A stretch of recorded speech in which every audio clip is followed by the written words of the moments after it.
Praise the lord. బిఎంఎస్ఎం verse of the day. ఏమనగా ఆయన యందు విశ్వాసముంచు వాడెవడును సిగ్గుపడడని లేఖనము చెప్పుచున్నది. రోమాపత్రిక 10వ అధ్యాయము 11వ వచనం.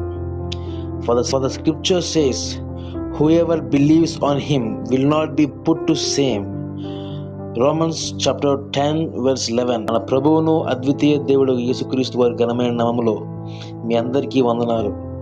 ప్రియ సహోదరుడా, మనము అద్వితీయుడును సత్యుడగు నిత్య దేవుని ఎరిగి ఉన్నాము. యథార్థంగా జీవిస్తూ ఆయన యందు విశ్వాసముంచు వారు ఎవరైనాను సిగ్గునందరు. ఎందుకంటే ఆయన నీ విరోధుల ఎదుట నీ తలను ఎత్తును అనున్నది లేఖన సత్యము. ఈ వచన వాగ్దానం మన వినికిడిలో నెరవేరును గాక. Amen. God bless you all.